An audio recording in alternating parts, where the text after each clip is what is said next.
3.5 po yung aking 3 months. Yung motor ko po, 3 buwan, 3.5 din. Ang bawat buwan. Lugi. Dito tuwa siya. Hindi, sabi sa akin, sige, gawin mo yan. Kasi ginusto mo yan. Pero huwag kang uwi dito na wala kang resulta. Yun. Umataw talaga ako. Kaya, grabe po isimula namin. Ito po ngayon. Last March 30, 2023. Ilang taon po from 2017? March kasi ito. March din ito. 1 year lang ito. Nagbibilang ba kayo? Ano ba talaga?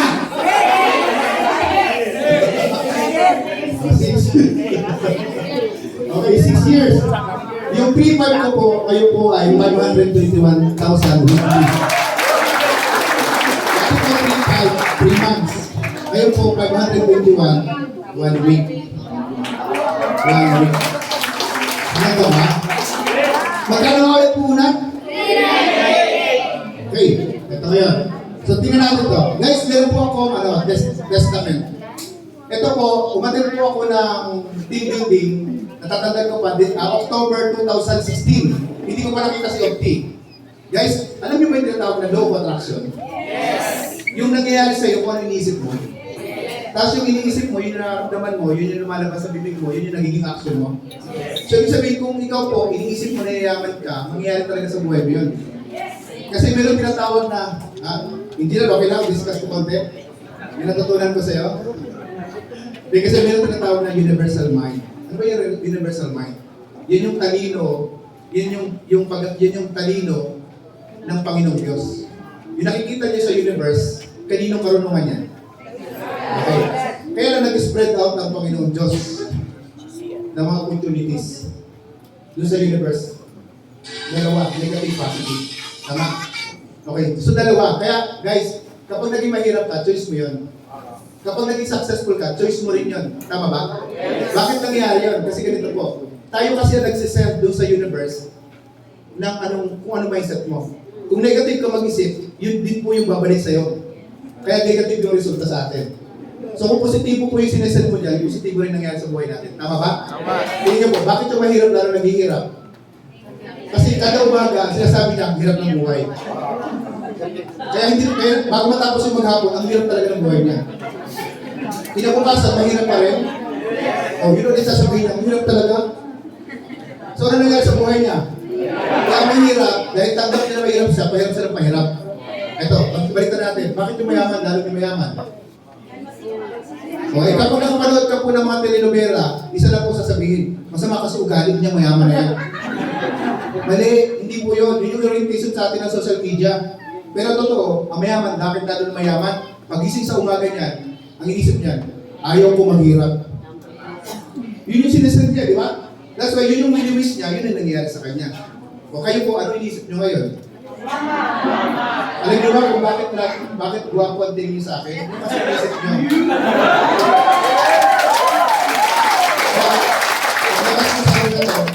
Ang pugi ko talaga. Ma'am, kalbo ba? Dininawin ko lang. Kasi madami ko narinig dyan. Sabi, kalbo daw ako. Kasi maling naman kayo. Kalbo ba ako, ma'am? Alam niyo po, ito na observe ko. Habang nagkakaedad po kasi ako, bumababa yung kilay ko. Dati kasi yung kilay ko po nandito. Ngayon po, dito na siya. So, hindi talaga ako kalbo, ma'am. Bumababa nga! Sige, okay, balik tayo dito. Naglaloko mo ako eh. Okay, so ito po, nagkaroon po ako ng tinatawag na dream board. Pinagawa kami ng dream board. Magsulat daw kami ng 3 pangarap namin na mangyayari next year na, 2017. So, ang maganda lang po, habang ginagawa ko yung dream board ko, ini-internalize ko siya. Na nangyayari kasi sa buhay ko ngayon habang ginagawa ko. Ano po? Kasi pag po yun, malalaman mo, ang magiging future mo kung ano yung sinasabi mo ngayong araw na to. Tama ba? Kaya kapag sinabi mo ngayon, may labahan ako, anong oras pa matatapos yan? Pag-uwi mo, labahan talaga yan. Wala pang sinain sa bahay, anong oras na? Pagdating mo, kinain ng aso yung kanin mo. Kasi yun yung ina-attract mo. Kung Okay, balik tayo dito. Natatagalan eh. Nagante na si engineer eh. Okay, so nagsulat po ako ng mabayaran yung utang ko. May petsa po yan, March 2017. Magkaroon po ako ng kotse, July 2017. Alam niyo po, ang kwento po niyang kotse ko na yan, dapat ang ilalabas ko noong 2017 ay Wigo. Kaya lang, ilalabas na namin yung Wigo, nung araw na yun, nagka-problema. Hindi na tuloy yung Wigo. Alam niyo po, bakit ito nakatupi at ito'y gulot-gulot na? Tapos may susi na. Kasi po, lumabas po ito, nakita ko ulit ito, nilagay ko pala sa wallet. Nagkataon, luma na yung wallet ko, nagpalit ako ng wallet, tapos nakita ko siya. Kaya mayroon siyang susi, kasi nung lumabas po siya, meron na po akong kotse, nung nakita ko ulit siya. Nakakapangilabot. So, tapos, nagmanifesto. Yung Wigo pala, hindi talaga pwede matuloy. Kasi ang nilolow of attraction ko, kotse, sedan. Ibig sabihin, hindi sedan na si J.R. Abi, hindi po. Ano po, may puwet yung kotse. Yung Wigo po, walang puwet. O baka mamaya, maalala nyo, ganun pala dapat may puwet. May puwet lang maisip ko. So, July 2017. Ito po, bahay, 2017 December, magkakaroon ako bahay. Tingnan niyo po, ano na po, i-pictographic na lang. Meron siyang terrace, meron siyang garahe, meron siyang garahe yung dito. Tapos may allowance dito. So may pinto ako nilagay dito, tapos may pintana doon.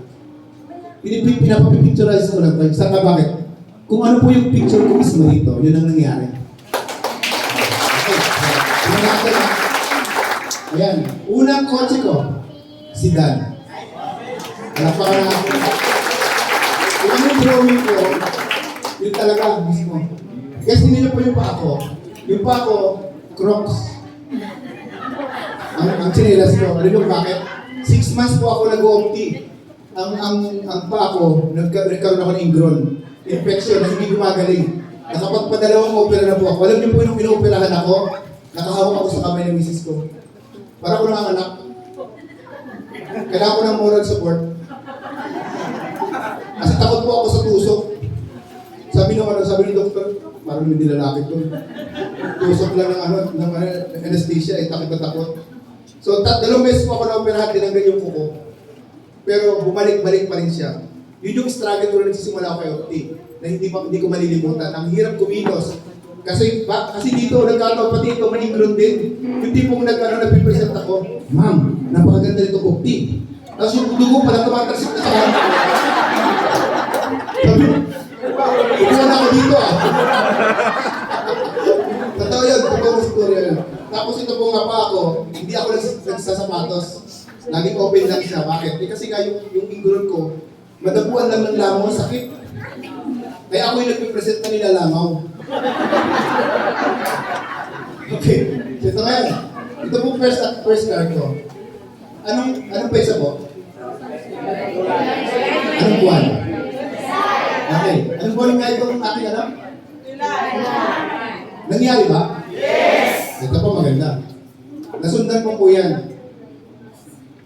2019, nagkaroon po ako ng Santera. Ito po yung talaga naman. Ito po yung itin ng pulis ang dan. Ano pong pesa? Grabe ano? Grabe ano attraction ano nangyayari po ano?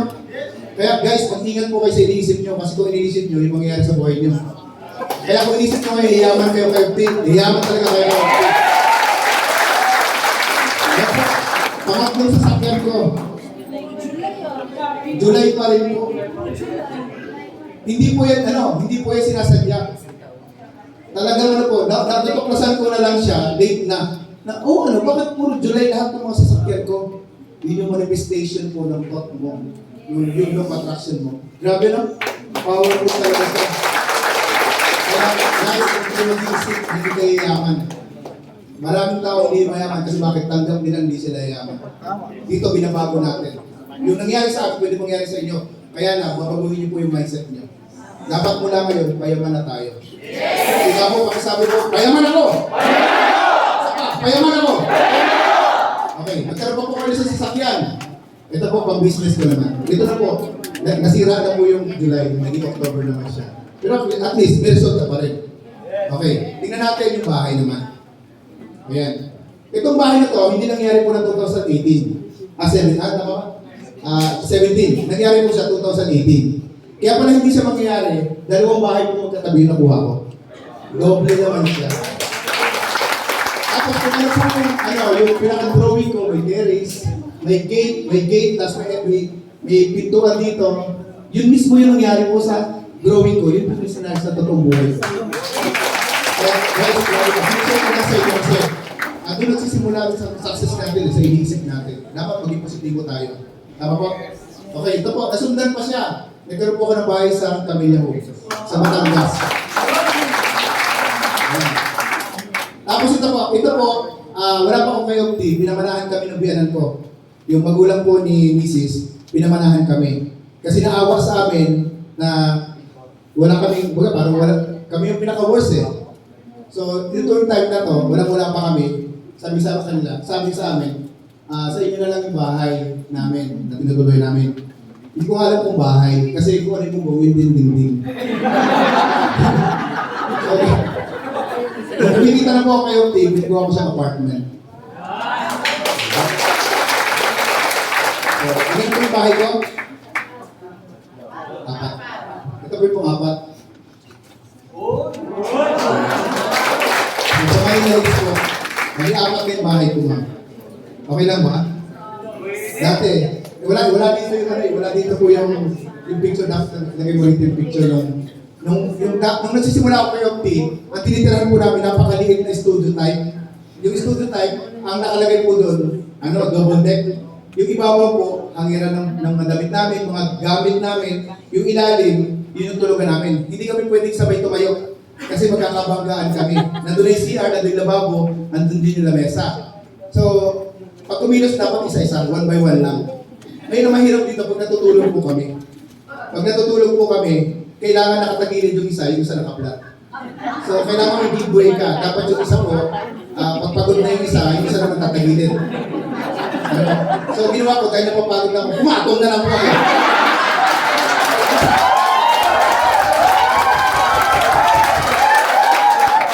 Sama ba?